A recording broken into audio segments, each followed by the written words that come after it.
الصلاۃ والسلام علیک یا رسول اللہ، الصلاۃ والسلام علیک یا حبیب اللہ۔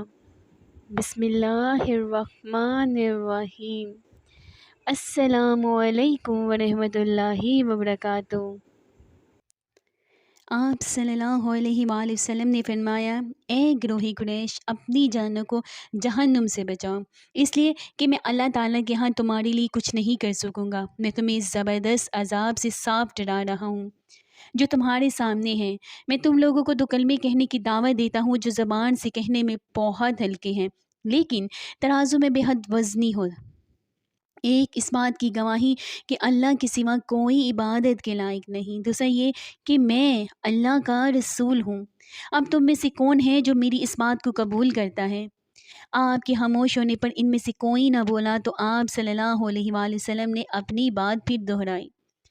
پھر آپ نے تیسری بار اپنی بات دہرائی مگر اس بار بھی سب خاموش کھڑے رہے۔ اتنا ہوا کہ سب نے آپ صلی اللہ علیہ وآلہ وسلم کی بات خاموشی سے سن لی اور واپس چلے گئے۔ ایک دن قریش کے لوگ مسجد حرام میں جمع تھے، بتوں کو سجدے کر رہے تھے۔ آپ صلی اللہ علیہ وآلہ وسلم نے یہ منظر دیکھا تو فرمایا، اے گروہ قریش، اللہ کی قسم تم اپنے باپ ابراہیم علیہ السلام کے راستے سے ہٹ گئے ہوں۔ آپ صلی اللہ علیہ وآلہ وسلم کی بات کے آگے جواب میں قریش بولے، ہم اللہ تعالیٰ کی محبت ہی میں بتوں کو پوجتے ہیں تاکہ اس طرح ہم اللہ تعالیٰ کے قریب ہو سکے۔ افسوس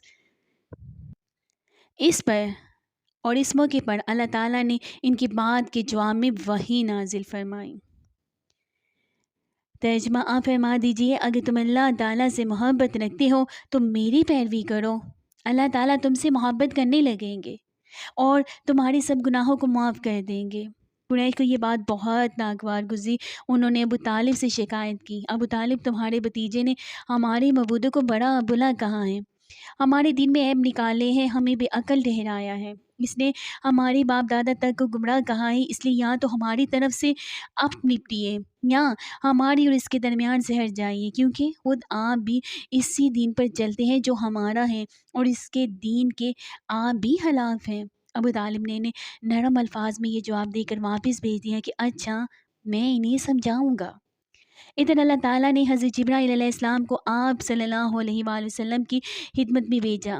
حضرت جبرائیل علیہ السلام نہایت حسین شکل و صورت میں بہترین خوشبو لگائے ظاہر ہوئے اور بولے، اے محمد صلی اللہ علیہ وآلہ وسلم، اللہ تعالیٰ آپ کو سلام فرماتے ہیں اور فرماتے ہیں کہ آپ تمام جنوں اور انسانوں کی طرف سے اللہ تعالیٰ کے رسول ہیں، اس لیے انہیں کلمہ لا الہ الا اللہ کی طرف بلائیے۔ یہ حکم ملتے ہی آپ نے قریش کو براہ راست تبلیغ شروع کر دی، اور حالت اس وقت یہ تھی کہ کافروں کے پاس پوری طاقت تھی اور وہ آپ کی پیروی کرنے کے لیے ہرگز تیار نہیں تھے۔ کفر اور شرک کی ان کے دلوں میں بسا ہوا تھا، بتوں کی محبت ان کے اندر سرایت کر چکی تھی، ان کے دل اس شرک اور گمراہی کے سوا کوئی چیز کو قبول کرنے پر آمادہ نہیں تھے۔ شرک کی یہ بیماری لوگوں میں پوری طرح سما چکی تھی۔ آپ صلی اللہ علیہ وآلہ وسلم کی تبلیغ کا یہ سلسلہ جب بہت بڑھ گیا تو قریش کے درمیان ہر وقت آپ ہی کا ذکر ہونے لگا۔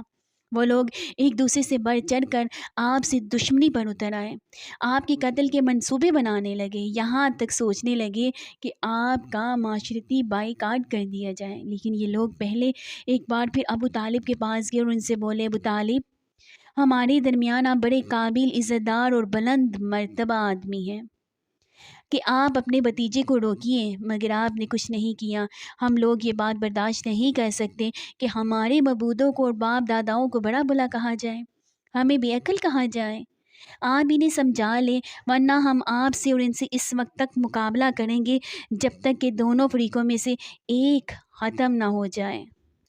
قریش تو یہ کہہ کر چلے گئے۔ ابو طالب بہت پریشان ہو گئے، وہ اپنی قوم کے غصے سے اچھی طرح واقف تھے۔ دوسری طرف وہ اس بات کو پسند نہیں کر سکتے تھے کہ کوئی بھی شخص حضور نبی کریم صلی اللہ علیہ وآلہ وسلم کو رسوا کرنے کی کوشش کرے، اس لیے انہوں نے حضور نبی کریم صلی اللہ علیہ وآلہ وسلم سے کہا، بھتیجے، تمہاری قوم کے لوگ میرے پاس آئے تھے، انہوں نے مجھ سے یہ کہا ہے، اس لیے یہ اپنے اوپر اور مجھ پر رحم کرو۔ انہوں نے مجھ سے یہ کہا ہے، اس لیے اپنے اوپر اور مجھ پر رحم کرو اور مجھ پر ایسا بوجھ نہ ڈالو جس کو میں نہ اٹھا سکوں۔ ابو طالب کی اس گفتگو سے نبی اکرم صلی اللہ علیہ وآلہ وسلم نے خیال کیا کہ اب چچا جان ان کا ساتھ چھوڑ رہے ہیں، وہ بھی اب آپ کی مدد نہیں کرنا چاہتے، آپ کی حفاظت سے ہاتھ اٹھا رہے ہیں۔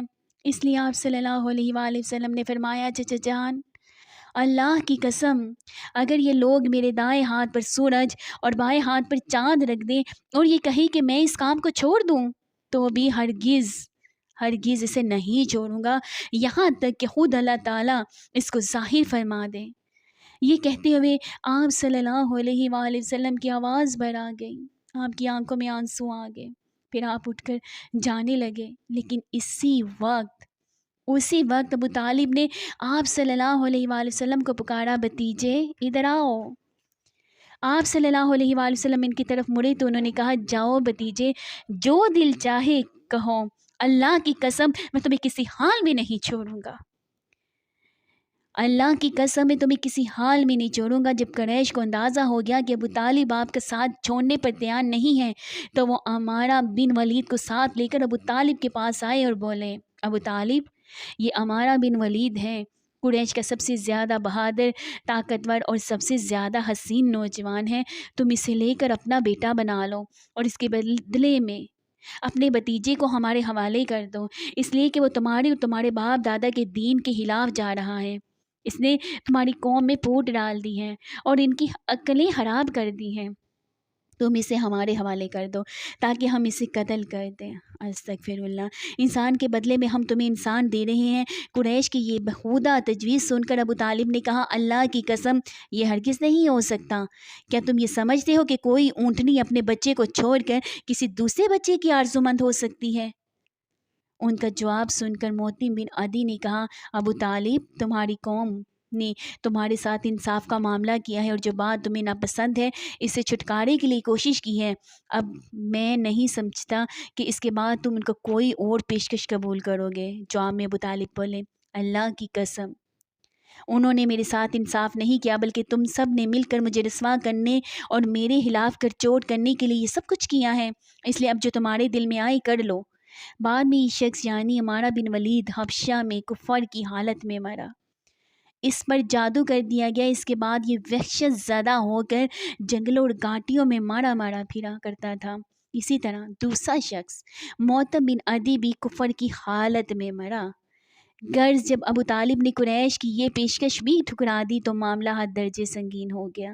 دوسری طرف ابو طالب نے قریش کے خطرناک ارادوں کو باب لیا، انہوں نے بنی ہاشم اور بنی عبد المطلب کو بلایا، ان سے درخواست کی کہ سب مل کر آپ صلی اللہ علیہ وآلہ وسلم کی حفاظت کریں، آپ کا بچاؤ کریں۔ ان کی بات سن کر سوائے ابو لہب کے سب تیار ہو گئے۔ ابو لہب نے ان کا ساتھ نہ دیا، یہ بدبخت سختی کرنے اور آپ کے خلاف آواز اٹھانے سے باز نہ آیا۔ اسی طرح جو لوگ آپ صلی اللہ علیہ وآلہ وسلم پر ایمان لے آئے تھے، ان کی مخالفت میں بھی ابو لہب ہی سب سے پیش تھا۔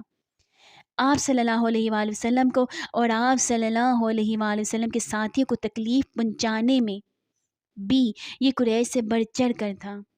آپ کو تکلیف پہنچانے کے سلسلے میں حضرت عباس رضی اللہ عنہ ایک واقعہ بیان کرتے ہیں۔ آپ فرماتے ہیں، ایک روز میں مسجد حرام میں تھا کہ ابو جہل وہاں آیا اور بولا، میں خدا کی قسم کھا کر کہتا ہوں اگر میں محمد کو سجدہ کرتے ہوئے دیکھ لوں تو میں ان کی گردن مار دوں۔ استغفر اللہ۔ حضرت عباس رضی اللہ عنہ فرماتے ہیں، یہ سن کر میں فوراً نبی کریم صلی اللہ علیہ وآلہ وسلم کی طرف گیا اور آپ صلی اللہ علیہ وآلہ وسلم کو بتایا کہ ابو جہل کیا کہہ رہا ہے۔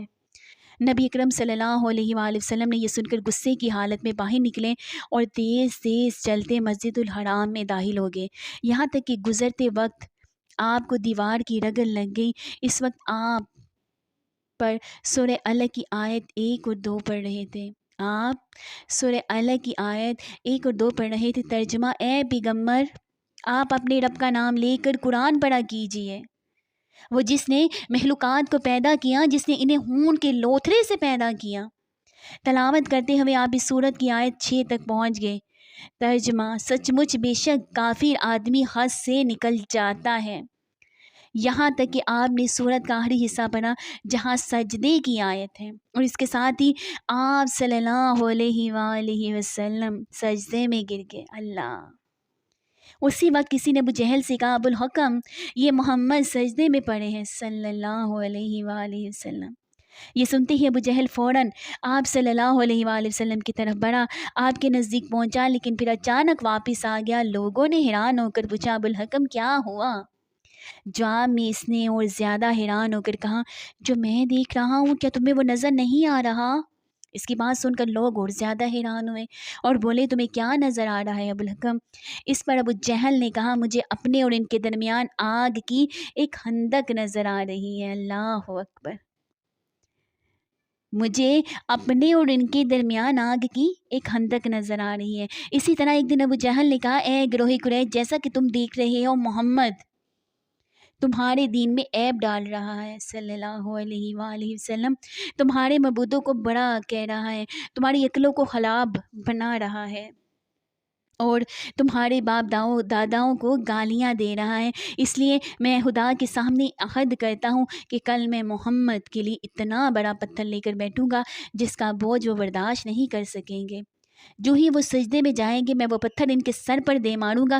اس کے بعد تم لوگوں کو اختیار ہے، چاہو تو اس معاملے میں میری مدد کرنا اور مجھے پناہ دینا، چاہو تو مجھے دشمنوں کے حوالے کر دینا، پھر بنی عبد مناف میرا جو بھی حشر کریں گے۔ یہ سن کر قریش نے کہا، اللہ کی قسم، ہم تمہیں کسی قیمت پر دگا نہیں دیں گے، اس لیے جو تم کرنا چاہتے ہو اطمینان سے کرو۔ دوسرے دن ابو جہل اپنے پروگرام کے مطابق ایک بہت بھاری پتھر اٹھا لایا اور لگا نبی اکرم صلی اللہ علیہ وآلہ وسلم کا انتظار کرنے۔ ادھر نبی اکرم صلی اللہ علیہ وآلہ وسلم بھی اپنی عادت کے مطابق صبح کی نماز کے بعد وہاں تشریف لے آئے۔ اس وقت آپ صلی اللہ علیہ وآلہ وسلم کا قبلہ بیت المقدس کی طرف تھا۔ آپ صلی اللہ علیہ وآلہ وسلم نماز کے لیے رکن یمانی اور حجرہ اسود کے درمیان کھڑے ہوا کرتے تھے، کعبے کو اپنے اور بیت المقدس کے درمیان کر لیا کرتے تھے۔ اللہ! آپ صلی اللہ علیہ وآلہ وسلم نے آتے ہی نماز کی نیت باندھ لی۔ ادھر قریش کے لوگ اپنے اپنے گھروں میں بیٹھے انتظار کر رہے تھے کہ دیکھیں آج کیا ہوتا ہے، ابو جہل اپنے پروگرام میں کامیاب ہوتا ہے یا نہیں۔ پھر جو ہی آپ صلی اللہ علیہ وآلہ وسلم سجدے میں گئے، ابو جہل نے پتھر اٹھایا اور آپ صلی اللہ علیہ وآلہ وسلم کی طرف بڑھا۔ جیسے ہی وہ آپ صلی اللہ علیہ وآلہ وسلم کے نزدیک ہوا، ایک دم اس پر لرزہ طاری ہو گیا، چہرے کا رنگ اڑ گیا، گھبراہٹ کے عالم میں وہاں سے پیچھے ہٹ آیا۔ ادھر پتھر بھی اس کے ہاتھ سے اس طرح جم گئے کہ اس نے چاہا ہاتھ اس پر سے ہٹا لے لیکن ہٹا نہ سکا۔ قریش کے لوگ فوراً اس کے گرد جمع ہو گئے اور بولے، ابو الحکم کیا ہوا؟ اس نے جواب دیا، میں نے رات کو تم سے جو کہا تھا اس کو پورا کرنے کے لیے میں محمد کی طرف بڑھا صلی اللہ علیہ وآلہ وسلم، مگر جیسے ہی ان کے قریب پہنچا ایک جوان اونٹ میرے راستے میں آ گیا۔ میں نے اس جیسا زبردست اونٹ آج تک نہیں دیکھا، وہ ایک دم میری طرف بڑھا جیسے مجھے کھا لے گا۔ جب اس واقعے کا ذکر نبی اکرم صلی اللہ علیہ وآلہ وسلم سے کیا گیا تو آپ صلی اللہ علیہ وآلہ وسلم نے فرمایا، وہ جبرائیل علیہ السلام تھے، اگر وہ میرے نزدیک آتا تو وہ ضرور اسے پکڑ لیتے۔ اللہ اکبر! اسی طرح ایک روز حضور نبی کریم صلی اللہ علیہ وآلہ وسلم خانہ کعبہ میں نماز پڑھ رہے تھے کہ ابو جہل آپ کے پاس آیا اور بولا، کیا میں نے آپ کو اس سے منع نہیں کیا تھا؟ آپ جانتے نہیں میں سب سے بڑے گروہ والا ہوں۔ اس پر سورہ الگ کی آیت 17-18 نازل ہوئی۔ ترجمہ، سوئی اپنے گروہ کے لوگوں کو بلا لے، اگر اس نے ایسا کیا تو ہم بھی دوزخ کے پیادوں کو بلا لیں گے۔ اللہ! حضرت ابن عباس رضی اللہ عنہ فرماتے ہیں، اگر ابو جہل اپنے گروہ کو بلاتا تو اللہ تعالیٰ کے عذاب کے فرشتے سے پکڑ کر تہس نہس کر دیتے۔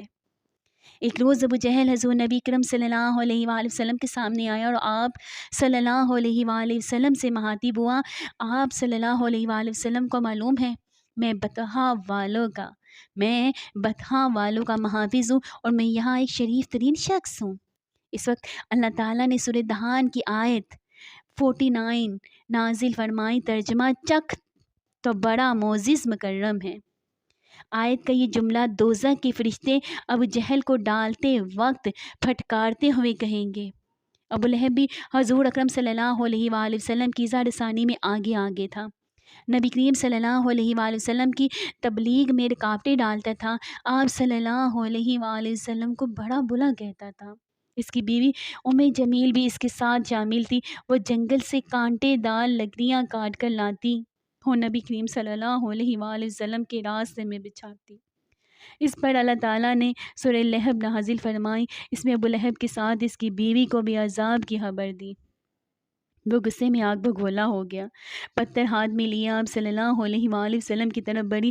اس وقت آپ صلی اللہ علیہ وآلہ وسلم کے ساتھ ابو بکر صدیق رضی اللہ عنہ تھے۔ انہوں نے ابو لہب کی بیوی کو آتے دیکھا تو فرمایا، اللہ کے رسول، یہ عورت بہت زبان دراز ہے، اگر آپ یہاں ٹھہرے تو اس کی بد زبانی سے آپ کو تکلیف پہنچے گی۔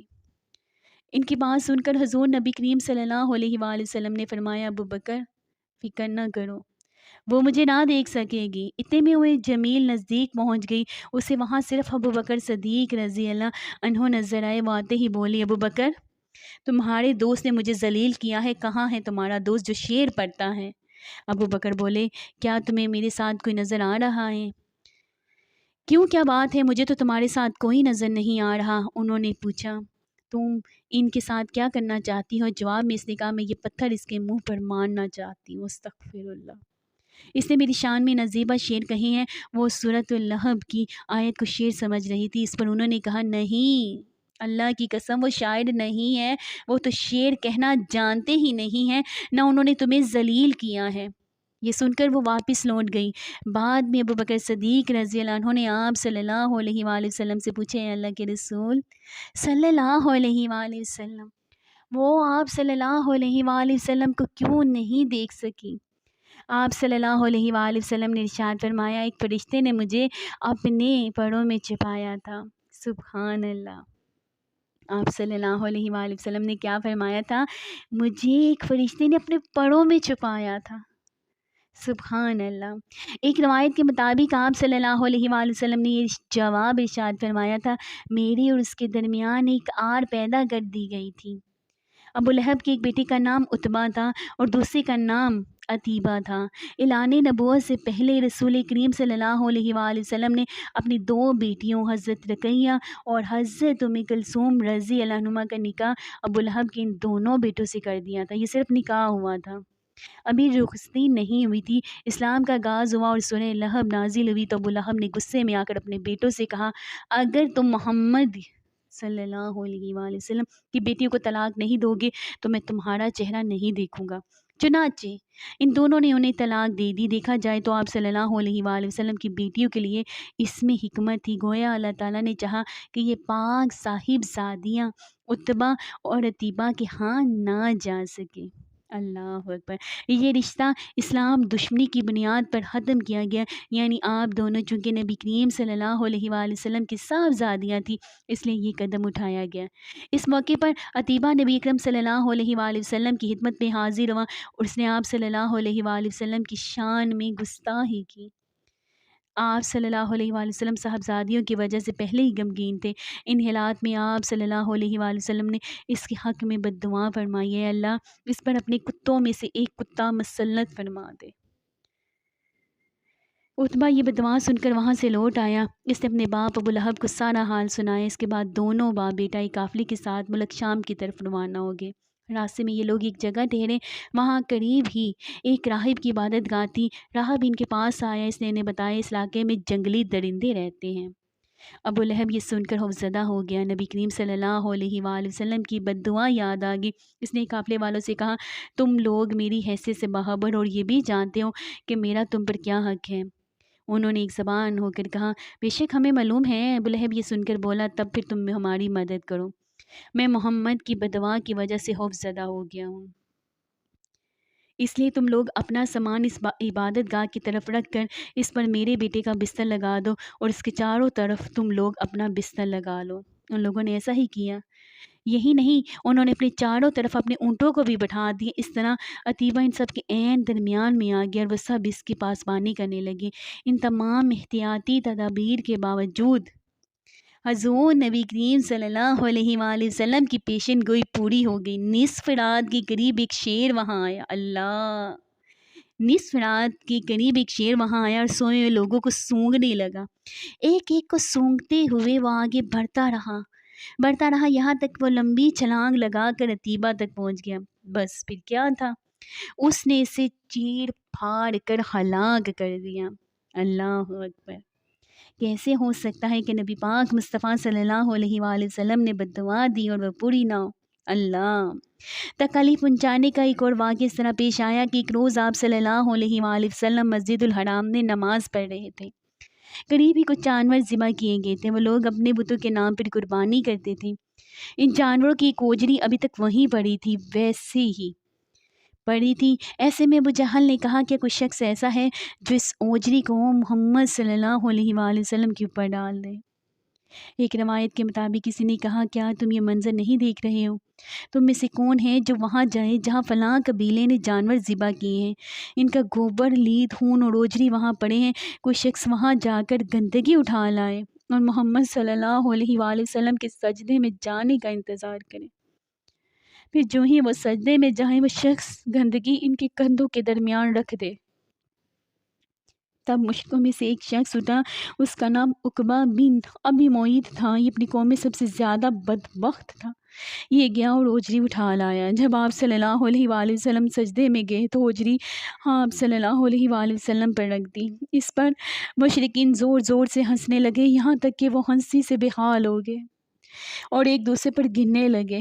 ایسے میں کسی نے حضرت فاطمہ الزہرا رضی اللہ عنہا کو یہ بات بتا دی۔ وہ روتی ہوئی حرم میں آئی۔ نبی کریم صلی اللہ علیہ وآلہ وسلم اسی طرح سجدے میں تھے اور اوجری آپ صلی اللہ علیہ وآلہ وسلم کے کندھوں پر تھی۔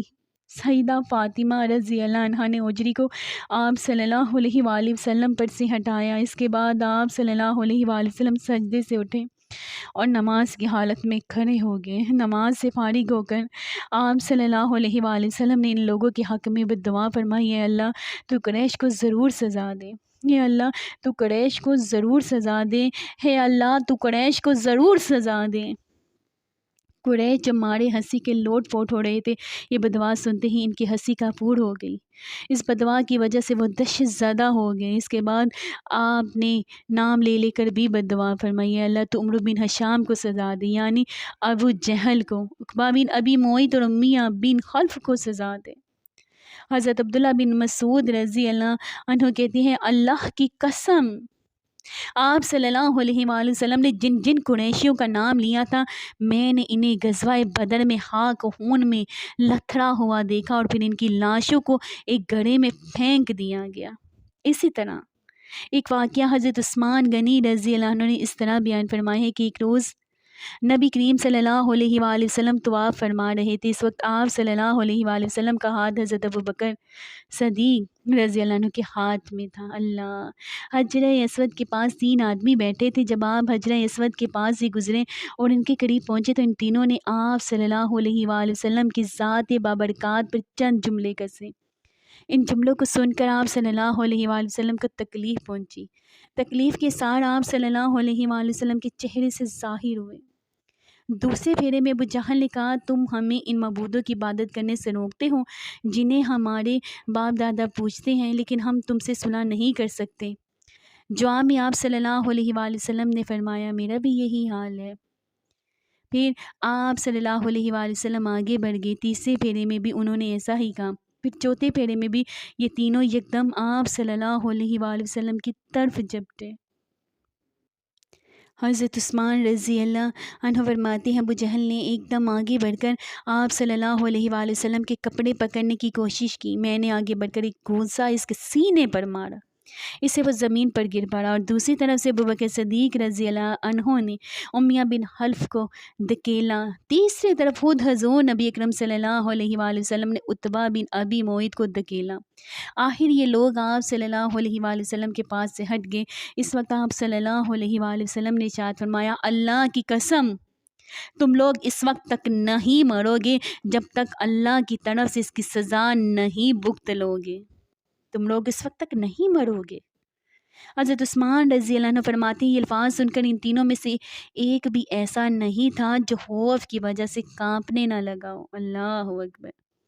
پھر آپ صلی اللہ علیہ وآلہ وسلم نے ارشاد فرمایا تم لوگ اپنے نبی کے لیے بہت برے ثابت ہوئے ہو۔ یہ فرمانے کے بعد آپ صلی اللہ علیہ وآلہ وسلم اپنے گھر کی طرف لوٹ گئے۔ ہم آپ صلی اللہ علیہ وآلہ وسلم کے پیچھے پیچھے چلے۔ جب آپ صلی اللہ علیہ وآلہ وسلم اپنے دروازے پر پہنچے تو اچانک ہماری طرف مڑے اور فرمایا تم لوگ غم نہ کرو، اللہ تعالیٰ خود اپنے دین کو پھیلانے والا، اپنے کلمے کو پورا کرنے والا اور اپنی نبی کی مدد کرنے والا ہے۔ ان لوگوں کو اللہ بہت جلد تمہارے ہاتھوں ذبح کروائے گا۔ اس کے بعد ہم بھی اپنے اپنے گھروں کو چلے گئے اور پھر اللہ کی قسم غزوہ بدر کے دن اللہ تعالیٰ نے لوگوں کو ہمارے ہاتھوں ذبح کروایا۔ غزوہ بدر کے دن اللہ تعالیٰ نے لوگوں کو ہمارے ہاتھوں ذبح کروایا۔ اللہ اکبر۔ ایک روز ایسا ہوا کہ آپ صلی اللہ علیہ وآلہ وسلم خانہ کعبے کا طواف کر رہے تھے۔ ایسے میں عقبہ بن ابی معیط وہاں آ گیا۔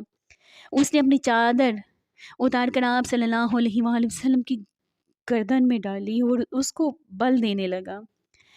اس طرح آپ صلی اللہ علیہ وآلہ وسلم کا گلا گھٹنے لگا۔ ابوبکر صدیق رضی اللہ عنہ دوڑ کر آئے اور ان سے کندھوں سے پکڑ کر دھکیلا۔ ساتھ ہی انہوں نے فرمایا کیا تم اس شخص کو قتل کرنا چاہتے ہو جو یہ کہتا ہے کہ میرا رب اللہ ہے اور جو تمہارے رب کی طرف سے کھلی نشانیاں لے کر آیا ہے؟ بخاری کی ایک اور حدیث کے مطابق حضرت عروہ ابن زبیر رضی اللہ عنہ سے روایت ہے کہ میں نے ایک مرتبہ حضرت عمر بن عاص رضی اللہ عنہ سے پوچھا مجھے بتائیے مشرکین کی طرف سے حضور نبی کریم صلی اللہ علیہ وآلہ وسلم کے ساتھ سب سے زیادہ بدترین اور سخت ترین سلوک کس نے کیا تھا؟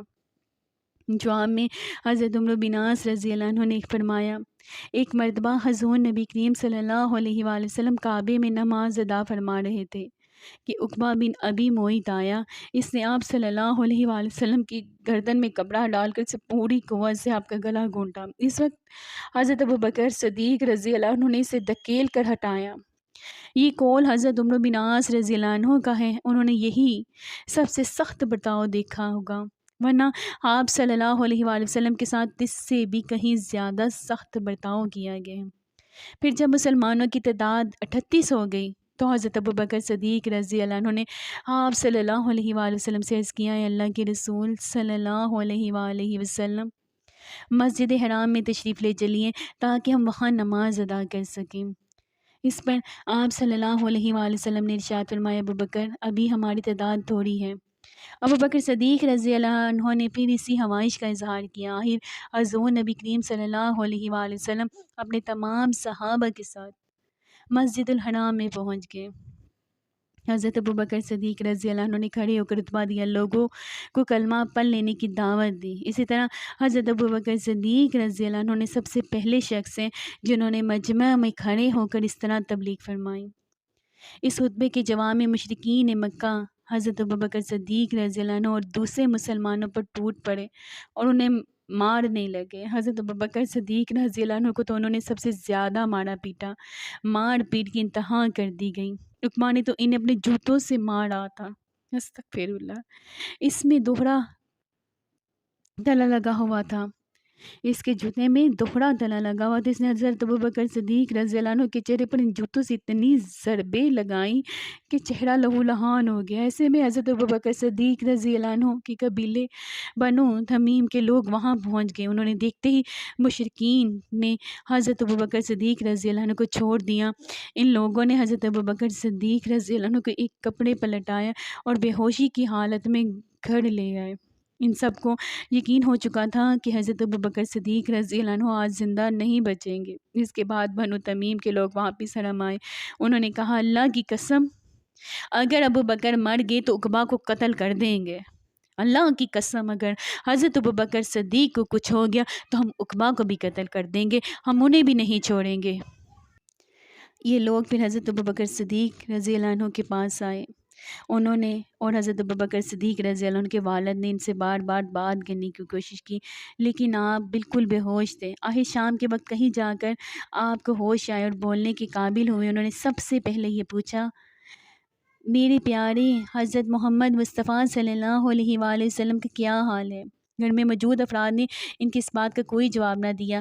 ادھر حضرت ابوبکر صدیق رضی اللہ عنہ بار بار اپنا سوال دہرا رہے تھے۔ آخر ان کے والدہ نے کہا، اللہ کی قسم ہمیں تمہارے دوست کے بارے میں کچھ معلوم نہیں۔ یہ سن کر حضرت ابوبکر صدیق رضی اللہ عنہ نے فرمایا اچھا تو پھر جمیل بنت حطاب کے پاس جائیں، ان سے حضرت صلی اللہ علیہ وآلہ وسلم کا حال دریافت کر کے مجھے بتائیے۔ جمیل رضی اللہ عنہ حضرت عمر رضی اللہ عنہ کی بہن تھی، اسلام قبول کر چکی تھی لیکن ابھی تک اپنے اسلام کو چھپائے ہوئے تھی۔ حضرت ابوبکر صدیق رضی اللہ عنہ کی والدہ ان کے پاس پہنچی، انہوں نے جمیل رضی اللہ عنہ سے کہا ابوبکر محمد بن عبداللہ کی خیریت پوچھتے ہیں۔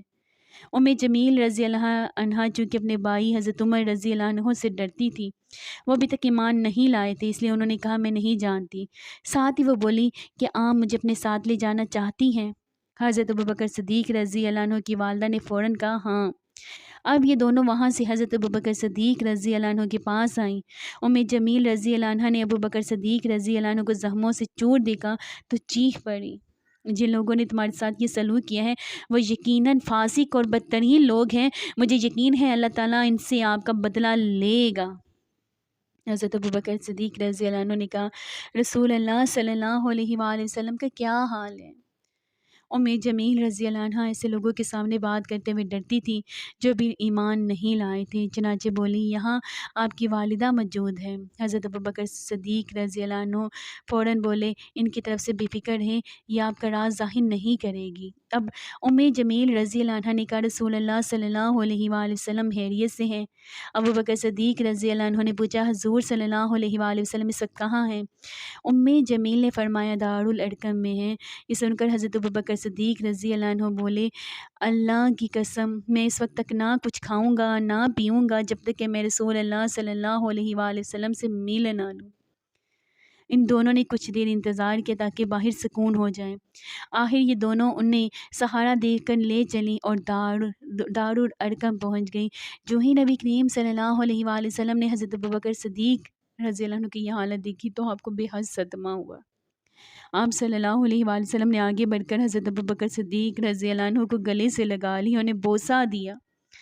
باقی مسلمانوں نے بھی انہیں گلے سے لگایا اور بوسہ دیا۔ پھر حضرت ابوبکر صدیق رضی اللہ عنہ نے آپ صلی اللہ علیہ وآلہ وسلم سے عرض کیا آپ صلی اللہ علیہ وآلہ وسلم پر میرے ماں باپ قربان ہوں، اے اللہ کے رسول مجھے کچھ تو نہیں ہوا سوائے اس کے کہ میرے چہرے پر چوٹیں آئی ہیں، یہ میری والدہ میرے ساتھ آئی ہیں، ممکن ہے اللہ تعالیٰ آپ کے طفیل انہیں جہنم کی آگ سے بچا لے۔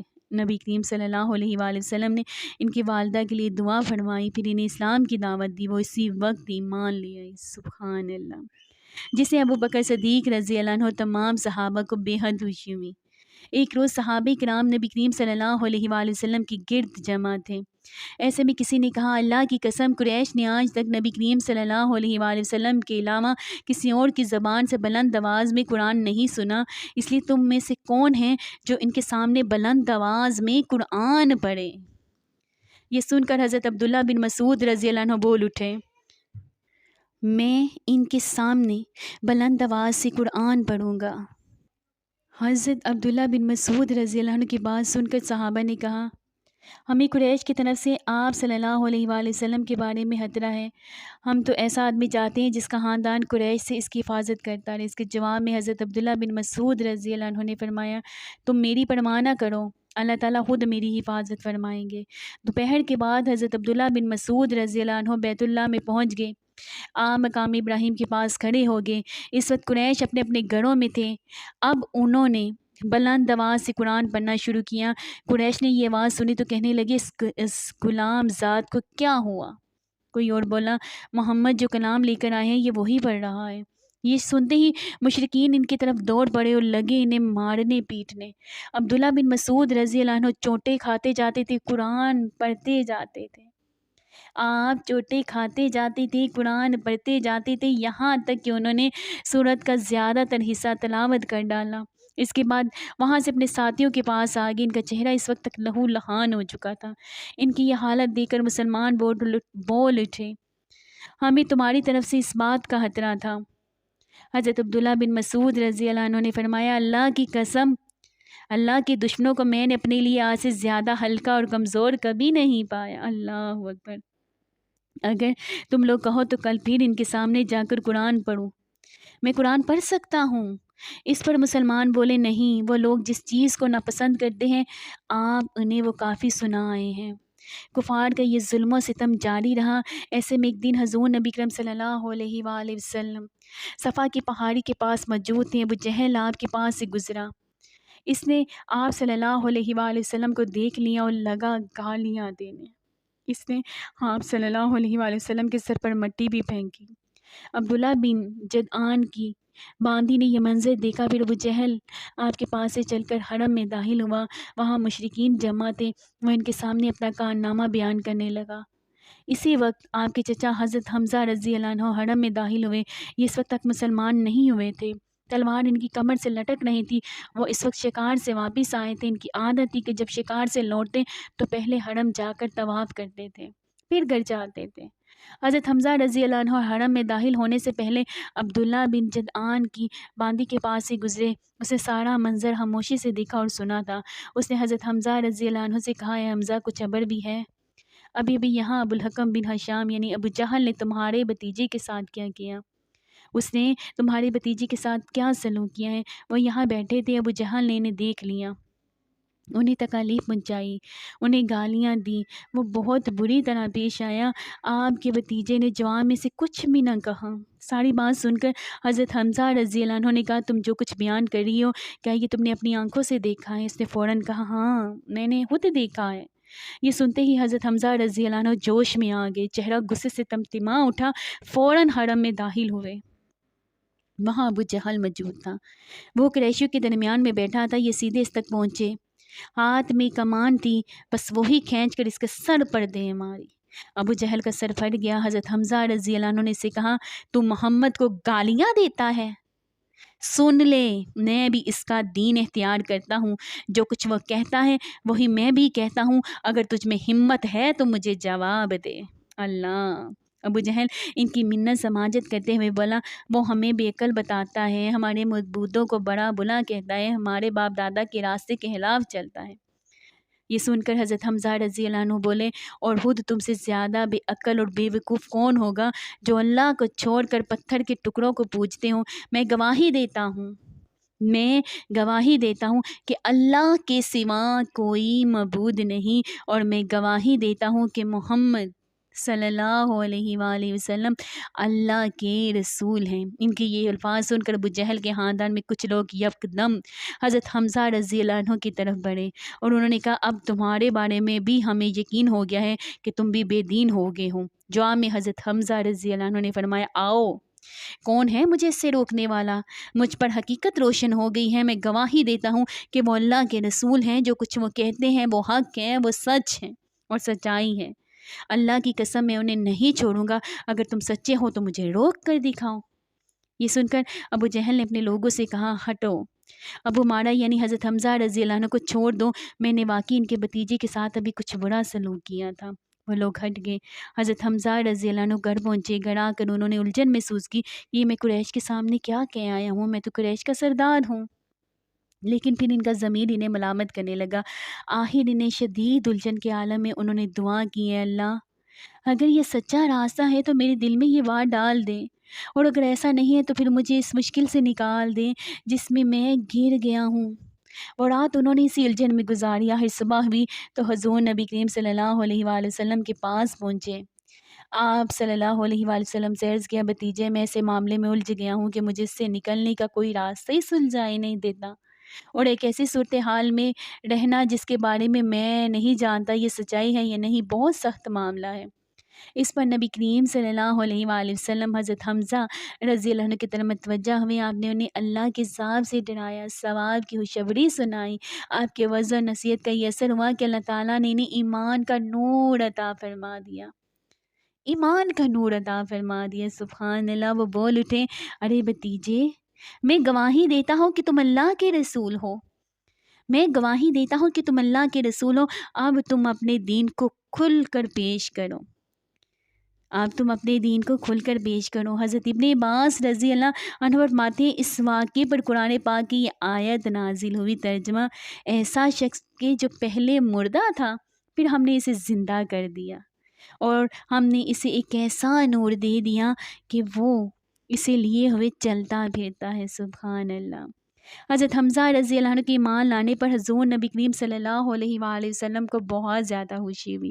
اس کی ایک وجہ تو یہ تھی کہ حضرت حمزہ رضی اللہ عنہ آپ کے سگے چچا تھے، دوسری وجہ یہ تھی کہ وہ قریش میں سب سے زیادہ معزز فرد تھے، اس کے ساتھ ہی وہ قریش کے سب سے زیادہ بہادر، طاقتور اور خوددار انسان تھے۔ اور اسی بنیاد پر جب قریش نے دیکھا کہ اب رسول اللہ صلی اللہ علیہ وآلہ وسلم کو مزید قوت حاصل ہو گئی ہے، تو انہوں نے آپ صلی اللہ علیہ وآلہ وسلم کا تکلیف پہنچانے کا سلسلہ بند کر دیا۔ اللہ اکبر۔ لیکن اپنے تمام ظلم و ستم اب وہ کمزور مسلمانوں پر ڈالنے لگے۔ کس قبیلے کا بھی کوئی شخص مسلمان ہو جاتا اور اس کے پیچھے ہاتھ دھو کر پڑ جاتے، ایسے لوگوں کو قید کر دیتے، بھوکا پیاسا رکھتے، تپتی ریت پر لٹاتے، یہاں تک کہ اس کا یہ حال ہو جاتا کہ سیدھے بیٹھنے کے قابل بھی نہ رہتا۔ اس ظلم پر اور زیادتی پر سب سے زیادہ ابو جہل لوگوں کو اکساتا تھا۔ بدبخت انسان وہ زیادہ لوگوں کو اکساتا تھا۔ ایسے ہی لوگوں میں سے ایک حضرت بلال حبشی رضی اللہ عنہ بھی تھے۔ آپ کا پورا نام بلال بن رباح تھا۔ یہ امیہ بن خلف کے غلام تھے۔ حضرت بلال رضی اللہ عنہ مکہ میں پیدا ہوئے تھے۔ پہلے عبداللہ بن جدعان تیمی کے غلام تھے۔ عبداللہ بن جدعان کے 100 غلام تھے، یہ ان میں سے ایک تھے۔ جب اسلام کا آغاز ہوا، اس کا نور پھیلا، تو عبداللہ بن جدعان نے اپنے 99 غلاموں کو اس خوف سے مکہ سے باہر بھجوا دیا کہ کہیں وہ مسلمان نہ ہو جائے۔ بس اس نے حضرت بلال بن رباح رضی اللہ عنہ کو اپنے پاس رکھ لیا۔ یہ اس کی بکریاں چرایا کرتے تھے۔ اسلام کی روشنی حضرت بلال رضی اللہ عنہ تک بھی پہنچی، یہ مان لے آئے، مگر انہوں نے اپنے اسلام کو چھپائے رکھا۔ ایک روز انہوں نے کعبے کے چاروں طرف بتوں پر گندگی ڈال دی، ساتھ ہی وہ ان پر تھوکتے جاتے تھے اور کہتے جاتے تھے جس نے تمہاری عبادت کی وہ تباہ ہو گیا، جس نے تمہاری عبادت کی وہ تباہ ہو گیا۔ وہ بات قریش کو معلوم ہوگی، فوراً عبداللہ بن جدعان کے پاس آئے اور ان سے بولے تم بے دین ہو گئے ہو۔ اس نے حیران ہو کر کہا کیا میرے بارے میں یہ بات کہی جا سکتی ہے؟ اس پر وہ بولے تمہارے غلام بلال نے آج ایسا کیا ہے، آج تمہارے غلام نے ایسا کیا ہے، کیا؟ وہ حیرت زدہ رہ گیا۔ عبداللہ بن جدعان نے فوراً قریش کو 100 درہم دیے تاکہ بتوں کی جو توہین ہوئی تھی اس کے بدلے میں ان کے نام پر کچھ جانور ذبح کر دیے جائیں۔ پھر وہ حضرت بلال رضی اللہ عنہ کی طرف بڑھا اور اس نے اسے رسیوں سے باندھ دیا، تمام دن بھوکا اور پیاسا رکھا۔ پھر تو یہ اس کا روز کا معمول بن گیا، جب دوپہر کے وقت سورج آگ برسانے لگتا تو انہیں گھر سے نکال کر تپتی ہوئی ریت پر چت لٹا دیتا۔ اس وقت ریت اس قدر گرم ہوتی تھی کہ اگر اس پر گوشت کا ٹکڑا رکھ دیا جاتا تو وہ بھی بھن جاتا تھا۔ وہ اسی پر بس نہیں کرتا تھا، ایک وزنی پتھر منگاتا اور اس کے سینے پر رکھ دیتا تاکہ وہ اپنی جگہ پر سے ہل بھی نہ سکے۔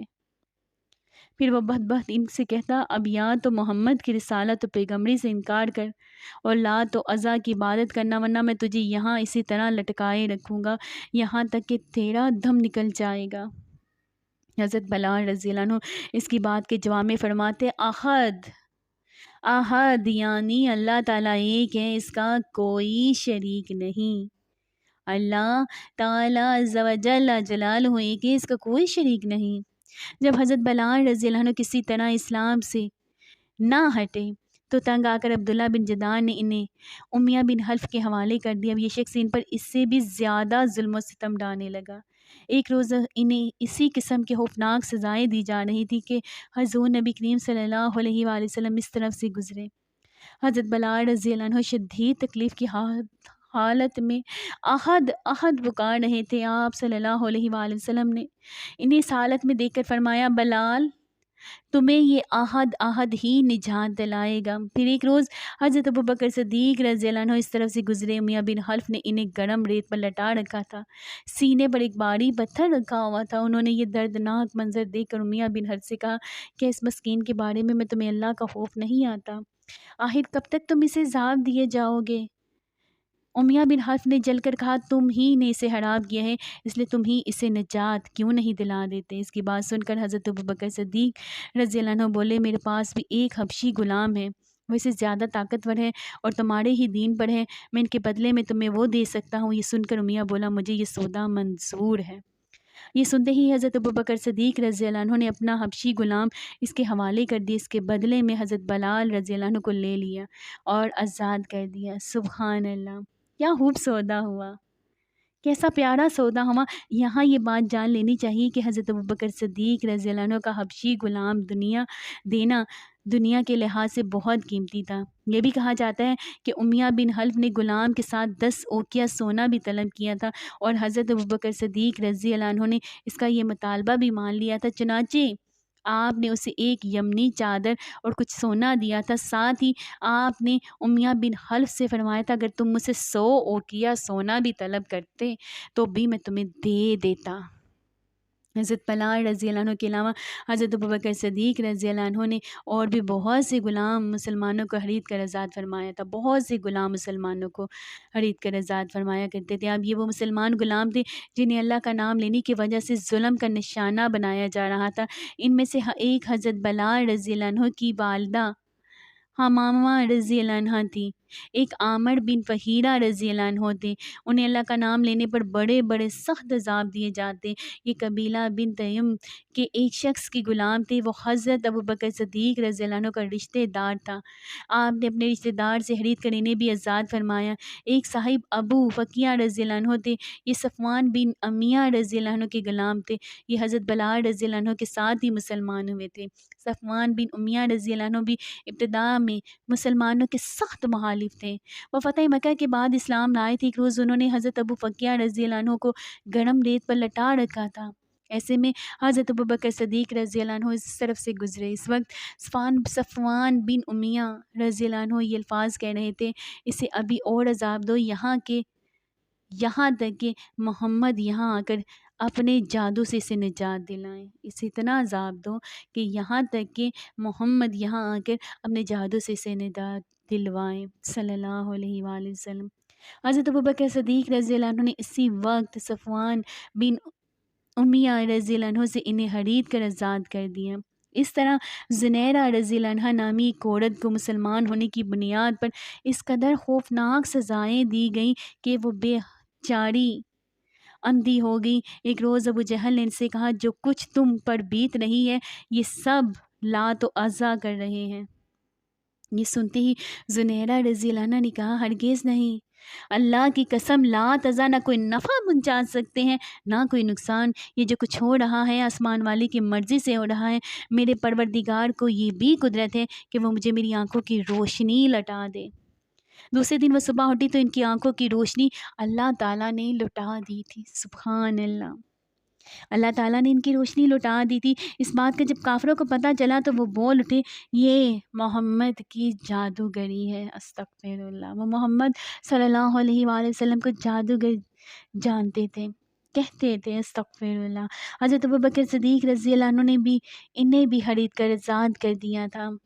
آپ نے زنیرہ رضی اللہ عنہ کی بیٹی کو بھی خرید کر آزاد کیا۔ اسی طرح نہدیہ نام کی ایک باندی تھی، ان کی ایک بیٹی بھی تھی، دونوں ولید بن مغیرہ کی باندیاں تھیں، انہیں بھی حضرت ابوبکر صدیق رضی اللہ عنہ نے آزاد کر دیا۔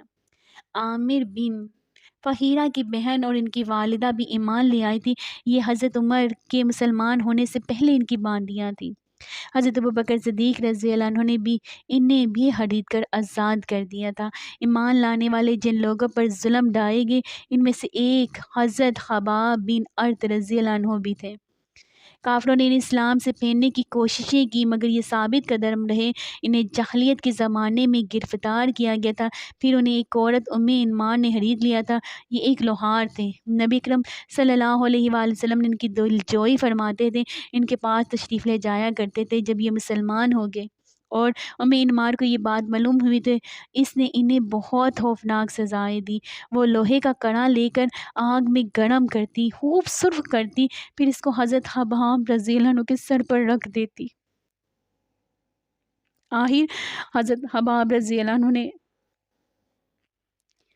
آپ صلی اللہ علیہ وآلہ وسلم سے اپنی مصیبت کا ذکر کیا تو آپ نے ان کے لیے دعا فرمائی۔ نبی اکرم صلی اللہ علیہ وآلہ وسلم کی دعا کے فوراً بعد اس عورت کے سر میں شدید درد شروع ہو گیا، اس سے وہ کتوں کی طرح بونکتی تھی۔ آخر کسی نے اسے علاج بتایا کہ وہ لوہا تپا کر سر پر رکھوائے، اس نے یہ کام کیا، حضرت خباب رضی اللہ عنہ کے ذمہ لگایا۔ اب آپ وہ حلقہ خوب گرم کر کے اس کے سر پر رکھتے تھے۔ حضرت حباب رضی اللہ عنہ فرماتے ہیں کہ ایک روز میں حضور نبی کریم صلی اللہ علیہ وآلہ وسلم کی خدمت میں گیا، اور یہ وہ زمانہ تھا جب ہم پر خوب ظلم کیا جاتا تھا۔ ہم نے آپ صلی اللہ علیہ وآلہ وسلم سے عرض کیا، اے اللہ کے رسول، کیا آپ ہمارے لیے دعا نہیں فرماتے؟ میرے الفاظ سنتے ہی آپ صلی اللہ علیہ وآلہ وسلم سیدھے ہو کر بیٹھ گئے۔ آپ صلی اللہ علیہ وآلہ وسلم کا چہرہ مبارک سرخ ہو گیا۔ پھر آپ صلی اللہ علیہ وآلہ وسلم نے فرمایا، تم سے پہلی امت کے لوگوں کو اپنے دین کے لیے کہیں زیادہ عذاب برداشت کرنے پڑے۔ ان کے جسموں پر لوہے کی کنگیاں کی جاتی تھی، جس سے ان کی کھال اور ہڈیاں الگ ہو جاتی تھی، مگر یہ تکالیف بھی انہیں ان کے دین سے نہ ہٹا سکی۔ ان کے سروں پر آڑے چلا چلا کر ان کے جسم دو کر دیے گئے، مگر وہ اپنا دین چھوڑنے پر تیار پھر بھی نہ ہوئے۔ اس دین اسلام کو اللہ تعالیٰ اس طرح پھیلا دے گا کہ ثنا کے مقام میں حضر موت جانے والے سوار کو سوائے اللہ تعالیٰ کی کسی کو خوف نہیں ہوگا۔ یہاں تک کہ چرواہے کو اپنی بکریوں کے متعلق بیڑیوں کا ڈر نہیں ہوگا۔ حضرت حباب بن ارت رضی اللہ عنہ فرماتے ہیں، ایک دن میرے لیے آگ دہکائی گئی، پھر وہ آگ میری کمر پر رکھ دی گئی، اور پھر اس کو اس وقت تک نہیں ہٹایا گیا جب تک کہ وہ آگ میری کمر کی چربی سے بجھ نہ گئی۔ ایسے ہی لوگوں میں حضرت عمار بن یاسر رضی اللہ عنہ بھی تھے۔ حضرت عمار بن یاسر رضی اللہ عنہ کو ان کے دین سے پھیرنے کے لیے مشرکوں نے طرح طرح کے ظلم کیے، آگ سے جلا جلا کر عذاب دیے، مگر وہ اپنے دین پر قائم رہے۔ سبحان اللہ۔ علامہ ابن جوزی رحمہ اللہ لکھتے ہیں، ایک مرتبہ حضرت صلی اللہ علیہ وآلہ وسلم اس طرف تشریف لے جا رہے تھے، اس وقت حضرت عمار رضی اللہ عنہ کو آگ سے جلا جلا کر تکالیف پہنچائی جا رہی تھی۔ ان کی کمر پر جلنے کی وجہ سے کوڑ جیسے سفید داغ پڑ گئے تھے۔ نبی کریم صلی اللہ علیہ وآلہ وسلم نے ان کے سر پر ہاتھ پھیرا اور فرمایا، اے آگ، ٹھنڈی اور سلامتی والی بن جا، جیسا کہ تو ابراہیم علیہ السلام کے لیے ہو گئی تھی۔ اس دعا کے بعد انہیں آگ کی تکلیف محسوس نہیں ہوتی تھی۔ اللہ اکبر۔ حضرت ام ہانی رضی اللہ عنہ کہتی ہے کہ میں حضرت عمار بن یاسر، ان کے والد یاسر، ان کے بھائی عبداللہ اور ان کی والدہ سمیہ رضی اللہ عنہ، ان سبھی کو اللہ کا نام لینے کی وجہ سے سخت ترین عذاب دیے گئے۔ ایک روز جب انہیں تکالیف پہنچائی جا رہی تھی تو نبی کریم صلی اللہ علیہ وآلہ وسلم اس طرف سے گزرے۔ آپ صلی اللہ علیہ وآلہ وسلم نے ان کی تکالیف کو دیکھ کر فرمایا، اے اللہ، آل یاسر کی مغفرت فرما۔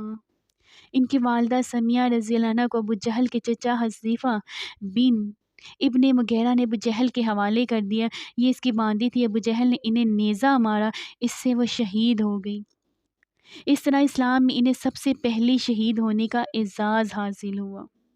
آخر انہی مظالم کی وجہ سے حضرت عمار رضی اللہ عنہ کے والد یاسر رضی اللہ عنہ بھی شہید ہو گئے، وہ بھی شہید ہو گئے۔ اب ان مظالم اور بدترین حرکات کے ساتھ ساتھ یہ لوگ حضور اکرم صلی اللہ علیہ وآلہ وسلم سے معجزات کا مطالبہ بھی کرتے رہتے تھے۔ ایک روز ابو جہل دوسرے سرداروں کے ساتھ حضور نبی کریم صلی اللہ علیہ وآلہ وسلم کے پاس آیا اور بولا، اے محمد صلی اللہ علیہ وآلہ وسلم، اگر تم سچے ہو تو ہمیں چاند کے 2 ٹکڑے کر کے دکھاؤ، وہ بھی اس طرح کہ ایک ٹکڑا ابو قبیس پہاڑ پر نظر آئے اور دوسرا کیکان پہاڑ پر نظر آئے۔ مطلب یہ تھا کہ دونوں ٹکڑے کافی فاصلے پر ہوں تاکہ اس کے 2 ٹکڑے ہونے میں کوئی شک نہ رہ جائے۔ اس روز مہینے کی 14ویں تاریخ تھی، چاند پورا تھا۔ آپ صلی اللہ علیہ وآلہ وسلم نے ان کی یہ عجب فرمائش سن کر فرمایا، اگر میں ایسا کر دکھاؤں تو کیا تم ایمان لے آؤ گے؟ انہوں نے ایک زبان ہو کر کہا، ہاں بالکل، ہم ایمان لے آئیں گے۔ آپ صلی اللہ علیہ وآلہ وسلم نے اللہ سبحانہ تعالیٰ سے دعا فرمائی کہ آپ کے ہاتھ سے ایسا ہو جائے۔ چنانچہ چاند فوراً 2 ٹکڑے ہو گیا۔ سبحان اللہ۔ اس کا ایک حصہ ابو قبیس کے پہاڑ کے اوپر نظر آیا اور دوسرا کیکان پہاڑ پر۔ اس طرح نبی کرم صلی اللہ علیہ وآلہ وسلم نے ارشاد فرمایا، لو اب گواہی دو۔ ان کے دلوں پر تو کفل پڑے تھے، کہنے لگے، محمد نے ہم لوگوں کی آنکھوں پر جادو کر دیا ہے۔ استغفر اللہ۔ کچھ نے کہا محمد نے چاند پر جادو کر دیا ہے، مگر ان کے جادو کا اثر ساری دنیا کے لوگوں پر نہیں ہو سکتا۔ مطلب یہ تھا کہ ہر جگہ کے لوگ چاند کو 2 ٹکڑے ہوتے نہیں دیکھ رہے ہوں گے۔ اب انہوں نے کہا، ہم دوسرے شہروں سے آنے والوں سے یہ بات پوچھیں گے۔ چنانچہ جب مکہ میں دوسرے شہروں کے لوگ داخل ہوئے تو انہوں نے چاند کے بارے میں ان سے پوچھا۔ آنے والے سب لوگوں نے یہی کہا، ہاں ہاں، ہم نے بھی چاند کو 2 ٹکڑے ہوتے دیکھا ہے۔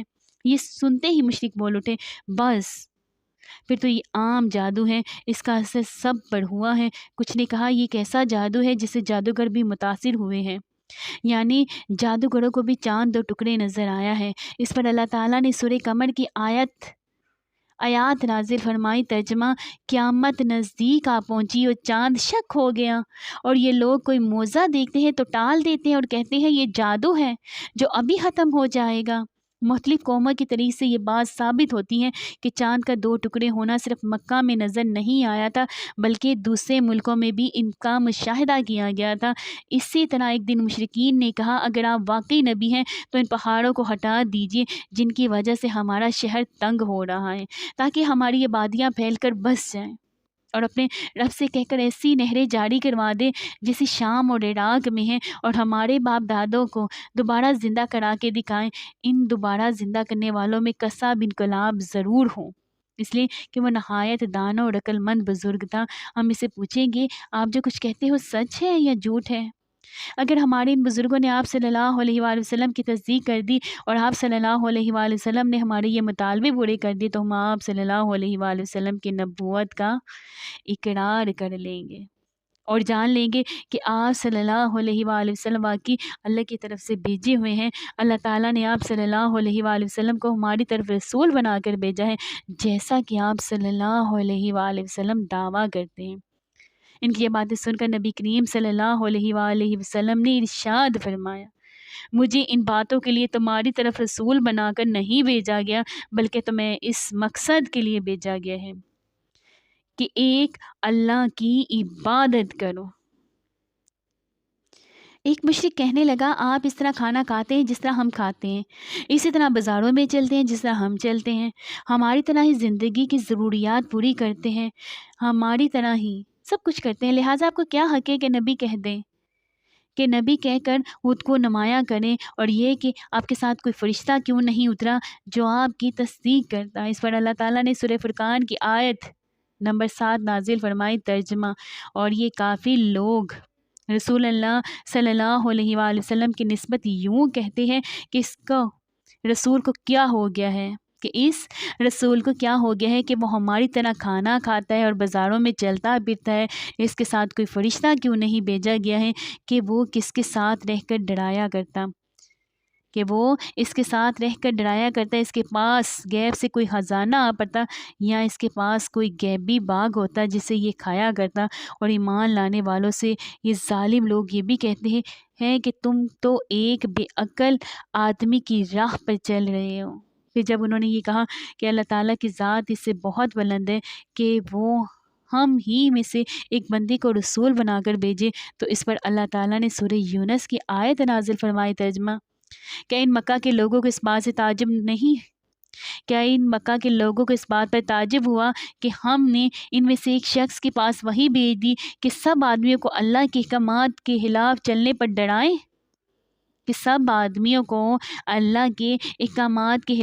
پر ڈرائیں، اور جو ایمان لے آئیں انہیں خوشخبری سنا دے کہ انہیں اپنے رب کے پاس پہنچ کر پورا رتبہ ملے گا۔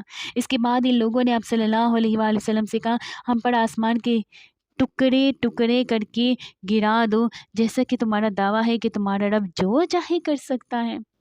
ہمیں معلوم ہوا ہے کہ تم جس رحمان کا ذکر کرتے ہو وہ رحمان یمامہ کا ایک شخص ہے، استغفر اللہ، وہ تمہیں یہ باتیں سکھلاتا ہے، اور ہم لوگ اللہ کی قسم کبھی رحمان پر ایمان نہیں لائیں گے۔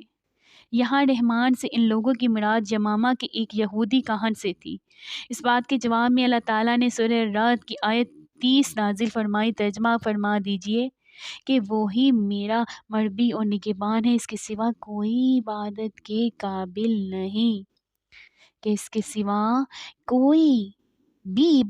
قابل نہیں، میں نے اسی پر بھروسہ کر لیا اور اس کے پاس مجھے جانا ہے۔ اس وقت آپ صلی اللہ علیہ وآلہ وسلم پر رنج اور غم کی کیفیت طاری ہو گئی۔ آپ صلی اللہ علیہ وآلہ وسلم کی عین خواہش تھی کہ وہ لوگ ایمان قبول کر لیں، لیکن ایسا نہ ہو سکا۔ اس لیے غمگین تھے۔ اسی حالت میں آپ صلی اللہ علیہ وآلہ وسلم وہاں سے اٹھ گئے۔ مشرکین نے اس قسم کی اور بھی بہت فرمائشیں کی۔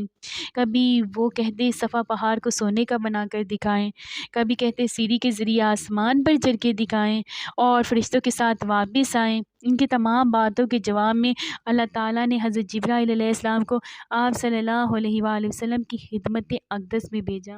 انہوں نے آ کر کہا، اے محمد صلی اللہ علیہ وآلہ وسلم، اللہ تعالیٰ آپ کو سلام فرماتے ہیں۔ سبحان اللہ، اللہ تعالیٰ آپ کو سلام فرماتے ہیں اور فرماتے ہیں کہ اگر آپ چاہیں تو صفا پہاڑ کو سونے کا بنا دیا جائے۔ اسی طرح ان کے جو مطالبات ہیں ان کو بھی پورا کر دیا جائے، لیکن اس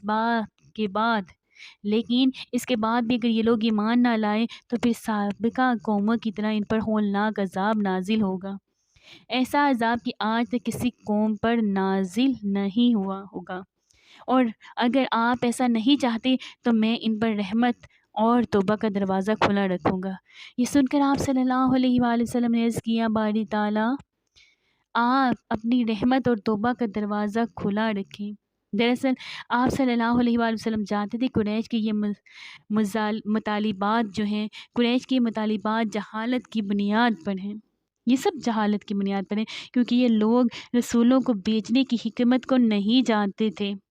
رسولوں کا بھیجا جانا تو دراصل مخلوق کا امتحان ہوتا ہے، تاکہ وہ رسولوں کی تصدیق کریں اور رب تعالیٰ کی عبادت کریں۔ اگر اللہ تعالیٰ درمیان سے سارے پردے ہٹا دے، اللہ عز و جل، اللہ سبحانہ تعالیٰ درمیان سے سارے پردے ہٹا دے اور سب لوگ آنکھوں سے سب کچھ دیکھ لیں، تو پھر تو انبیاء اور رسولوں کو بیچنے کی ضرورت ہی واقعی نہیں رہتی اور غیب پر ایمان لانے کا کوئی معنی ہی نہیں رہتا۔ مکہ کے مشرکین نے 2 یہودی عالموں کے پاس اپنے آدمی بھیجے۔ یہ یہودی عالم مدینہ میں رہتے تھے۔ دونوں قاضوں نے یہودی عالموں سے ملاقات کی اور ان سے کہا، ہم آپ کے پاس اپنا ایک معاملہ لے کر آئے ہیں۔ ہم لوگوں میں ایک یتیم لڑکا ہے، اس کا دعویٰ ہے کہ وہ اللہ کا رسول ہے۔ یہ سن کر یہودی عالم بولے، ہمیں اس کا حلیہ بتاؤ۔ قاضوں نے نبی اکرم صلی اللہ علیہ وآلہ وسلم کا حلیہ بتایا۔ تب انہوں نے پوچھا، تم لوگوں میں سے کن لوگوں نے ان کی پیروی کی ہے؟ انہوں نے جواب دیے، کم درجے کے لوگوں نے۔ اب انہوں نے کہا، تم جا کر ان سے 3 سوال کرو۔ اگر انہوں نے ان 3 سوالات کے جواب دے دیے تو وہ اللہ کے نبی ہیں، اور اگر جواب نہ دے سکے تو پھر سمجھ لینا کہ وہ کوئی جھوٹا شخص ہے۔ پہلے ان سے ان نوجوانوں کے بارے میں سوال کرو جو پچھلے زمانے میں کہیں نکل گئے تھے، یعنی اصحاب کہف کے بارے میں پوچھو کہ ان کا کیا واقعہ تھا، اس لیے کہ ان کا واقعہ بہت عجیب و غریب ہے۔ ہماری پرانی کتابوں کے علاوہ اس واقعے کا ذکر کہیں نہیں ملے گا۔ اگر وہ نبی ہے تو اللہ تعالیٰ کی طرف سے خبر پا کر ان کے بارے میں بتا دیں گے، ورنہ نہیں بتا سکیں گے۔ پھر ان سے یہ پوچھنا کہ سکندر ذوالقرنین کون تھا، اس کا کیا قصہ ہے۔ پھر ان سے روح کے بارے میں پوچھنا کہ وہ کیا چیز ہے۔ اگر انہوں نے پہلے دونوں سوالوں کا جواب دے دیا اور ان کا واقعہ بتا دیا اور تیسرے سوال یعنی روح کے بارے میں بتا دیا تو تم لوگ سمجھ لینا کہ وہ سچے نبی ہیں۔ اس صورت میں تم سے ان کی پیروی کرنا۔ یہ لوگ یہ 3 سوالات لے کر واپس مکہ آئے اور قریش سے کہا، ہم ایسی چیز لے کر آئے ہیں کہ اس سے ہمارے اور محمد کے درمیان فیصلہ ہو جائے گا صلی اللہ علیہ وآلہ وسلم۔ ہم ایسی چیز لے کر آئے ہیں کہ اس سے ہمارے اور محمد کے درمیان فیصلہ ہو جائے گا صلی اللہ علیہ وآلہ وسلم۔ اس کے بعد انہوں نے ان سب کو تفصیل سنائی۔ اب یہ مشرکین حضور نبی کریم صلی اللہ علیہ وآلہ وسلم کے پاس آئے۔ انہوں نے آپ صلی اللہ علیہ وآلہ وسلم سے کہا، اے محمد، اگر آپ اللہ عز و جل کے سچے رسول ہیں تو ہمارے 3 سوالات کے جواب بتا دیجئے۔ ہمارا پہلا سوال یہ ہے کہ اصحاب کہف کون تھے، دوسرا سوال یہ ہے کہ ذوالقرنین کون تھے، اور پھر تیسرا سوال یہ ہے کہ روح کیا چیز ہے۔ آپ صلی اللہ علیہ وآلہ وسلم نے ان کے سوالات سن کر فرمایا، میں ان سوالات کے جوابات تمہیں کل دوں گا۔ نبی اکرم صلی اللہ علیہ وآلہ وسلم نے اس جملے میں انشاءاللہ نہ کہا، یعنی یہ نہ فرمایا انشاءاللہ میں تمہیں کل جواب دوں گا۔ قریش آپ کا جواب سن کر واپس چلے گئے۔ حضرت صلی اللہ علیہ وآلہ وسلم وحی کا انتظار کرنے لگے، لیکن وحی نہ آئی۔ دوسرے دن وہ لوگ آگے، آپ صلی اللہ علیہ وآلہ وسلم نے کوئی جواب نہ دیا۔ وہ لوگ لگے باتیں کرنے، انہوں نے یہاں تک کہہ دیا، انہوں نے یہ تک کہہ دیا کہ محمد کے رب نے انہیں چھوڑ دیا۔ استغفر اللہ ربی من کل ذنب و اتوب الیہ۔ ان لوگوں میں ابو لہب کی بیوی ام جمیل تھی، اس نے یہ بھی الفاظ رائے میں دیکھتی ہوں کہ تمہارے مالک نے تمہیں چھوڑ دیا ہے اور تم سے ناراض ہو گیا ہے۔ نبی اکرم صلی اللہ علیہ وآلہ وسلم کی فرمائش کو یہ باتیں بہت شاق گزری۔ نبی اکرم صلی اللہ علیہ وآلہ وسلم کو قریش کی یہ باتیں بہت شاق گزری، انہیں بہت تکلیف ہوئی، آپ بہت پریشان اور غمگین ہو گئے۔ آخر جبرائیل علیہ السلام سورہ کہف لے کر نازل ہوئے، اللہ تعالیٰ کی طرف سے آپ کو ہدایت کی گئی اور آپ کسی کام کی نسبت یوں نہ کہا کیجئے کہ میں اس کو کر دوں گا، کہ میں اس کو کل کر دوں گا، مگر اللہ کے چاہنے کو ملا لیا کیجئے، یعنی انشاءاللہ کہا کیجئے۔ آپ بھول جائیں تو اپنے رب کا ذکر کیا کیجئے اور کہہ دیجئے کہ مجھے امید ہے کہ میرا رب مجھے امید ہے کہ میرا رب مجھے نبوت کی دلیل بننے کے اعتبار سے اس سے بھی زیادہ نزدیک تر بات بتا دے گا۔ مطلب یہ تھا کہ جب آپ یہ کہیں کہ آئندہ فلاں وقت پر میں یہ کام کروں گا تو میں اس کے ساتھ انشاءاللہ ضرور لگایا کریں، تو آپ اس کے ساتھ انشاءاللہ ضرور لگایا کریں۔ اگر آپ اس وقت اپنی بات کے ساتھ انشاءاللہ ملانا بھول جائیں اور بعد میں یاد آ جائے تو اس وقت انشاءاللہ کہہ دیا کریں، اس لیے کہ بھول جانے کے بعد یاد آنے پر وہ انشاءاللہ کہہ دینا بھی ایسا ہی ہے جیسے گفتگو کے ساتھ کہہ دینا ہوتا ہے۔ اس موقع پر وحی میں دیر اسی بنا پر ہوئی تھی کہ آپ صلی اللہ علیہ وآلہ وسلم نے انشاءاللہ نہیں کہا تھا۔ حضرت جبرائیل علیہ السلام سورہ کہف لے کر آئے تو آپ صلی اللہ علیہ وآلہ وسلم نے ان سے پوچھا، جبرائیل تم اتنی مدت میرے پاس آنے سے رکے رہے، اس سے تفتیش پیدا ہونے لگی تھی۔ جواب میں حضرت جبرائیل علیہ السلام نے عرض کیا، ہم آپ کے رب کے حکم کے بغیر نہ ایک زمانے سے دوسرے زمانے میں داخل ہو سکتے ہیں، نہ ایک جگہ سے دوسری جگہ جا سکتے ہیں، ہم تو صرف اس کے حکم پر عمل کرتے ہیں۔ اور یہ جو کفار کہہ رہے ہیں کہ آپ کے رب نے آپ کو چھوڑ دیا ہے، تو آپ کے رب نے آپ کو ہرگز نہیں چھوڑا، بلکہ یہ سب اس کی حکمت کے مطابق ہوا ہے۔ پھر حضرت جبرائیل علیہ السلام نے آپ کے صحابی کہف کے بارے میں بتایا، ذوالقرنین کے بارے میں بتایا اور پھر روح کے بارے میں وضاحت کی۔ صحابی کہف کی تفسیر ابن کثیر کے مطابق یوں ہے، وہ چند نوجوان تھے، دین حق کی طرف مائل ہو گئے تھے اور راہ ہدایت پر آگے تھے۔ یہ نوجوان پرہیزگار تھے، اپنے رب کو معبود مانتے تھے، یعنی توحید کے قائل تھے، ایمان میں روز بروز بڑھ رہے تھے، اور یہ لوگ حضرت عیسیٰ علیہ السلام کے دین پر تھے۔ لیکن بعض روایات سے یہ بھی معلوم ہوتا ہے کہ یہ واقعہ حضرت عیسیٰ علیہ السلام سے پہلے کا ہے، اس لیے کہ یہ سوال یہودیوں نے پوچھے تھے، اور اس کا مطلب ہے کہ یہودیوں کی کتابوں میں یہ واقعہ موجود تھا۔ اس سے یہی ثابت ہوتا ہے کہ یہ واقعہ حضرت عیسیٰ علیہ السلام سے پہلے کا ہے۔ قوم نے ان کی مخالفت کی، ان لوگوں نے صبر کیا۔ اس زمانے کے بادشاہ کا نام دقیانوس تھا، وہ مشرک تھا، اس نے سب کو شرک پر لگا کر رکھا ہوا تھا بھی بہت ظالم، بت پرستی کرتا تھا۔ وہاں سالانہ میلہ لگتا تھا، یہ نوجوان اپنے ماں باپ کے ساتھ اس میلے میں گئے، وہاں انہوں نے یہ بت پرستی دیکھی، یہ وہاں سے بیزار ہو کر نکل آئے اور سب ایک درخت کے نیچے جمع ہو گئے۔ اس سے پہلے یہ لوگ الگ الگ تھے، ایک دوسرے کو جانتے نہیں تھے۔ آپس میں بات چیت شروع ہوئی تو معلوم ہوا یہ سب بت پرستی سے بیزار ہو کر میلے سے چلے آئے ہیں، اب یہ آپس میں گل مل گئے ہیں۔ انہوں نے اللہ کی عبادت کے لیے ایک جگہ مقرر کر لی۔ رفتہ رفتہ مشرک قوم کو ان کے بارے میں پتہ چل گیا اور انہیں پکڑ کر بادشاہ کے پاس لے گئے۔ بادشاہ نے ان سے سوالات کیے تو انہوں نے نہایت دلیری سے شرک سے بری ہونے کا اعلان کیا۔ بادشاہ اور درباریوں کو بھی توحید کی دعوت دی۔ انہوں نے صاف کہہ دیا، ہمارا رب وہی ہے جو آسمان اور زمین کا خالق ہے، اور یہ ناممکن ہے کہ ہم اس کے سوا کسی اور کی عبادت کریں۔ ان کی صاف گوئی پر بادشاہ بگڑا اور اس نے انہیں ڈرایا دھمکایا اور کہا کہ اگر یہ باز نہ آئے تو میں انہیں سخت سے سخت سزا دوں گا۔ بادشاہ کا حکم سن کر ان میں کوئی کمزوری پیدا نہ ہوئی، ان کے دل اور مضبوط ہو گئے، لیکن ساتھ ہی انہوں نے محسوس کر لیا کہ یہاں رہ کر اپنی دین داری پر قائم نہیں رہ سکیں گے، اس لیے انہوں نے سب کو چھوڑ کر وہاں سے نکلنے کا ارادہ کر لیا۔ جب یہ لوگ اپنے دین کو بچانے کے لیے قربانی دینے پر تیار ہو گئے تو ان پر اللہ تعالیٰ کی رحمت نازل ہوئی۔ ان سے فرما دیا گیا جاؤ تم کسی کار میں پناہ حاصل کرو، تم پر تمہارے رب کی رحمت ہوگی اور وہ تمہارے کام میں آسانی اور راحت مہیا فرما دے گا۔ بس یہ لوگ موقع پا کر وہاں سے بھاگ نکلے اور ایک پہاڑ کی غار میں چھپ گئے۔ قوم نے انہیں ہر طرف تلاش کیا لیکن وہ نہ ملے۔ اللہ تعالیٰ نے انہیں ان کے دیکھنے سے عاجز کر دیا۔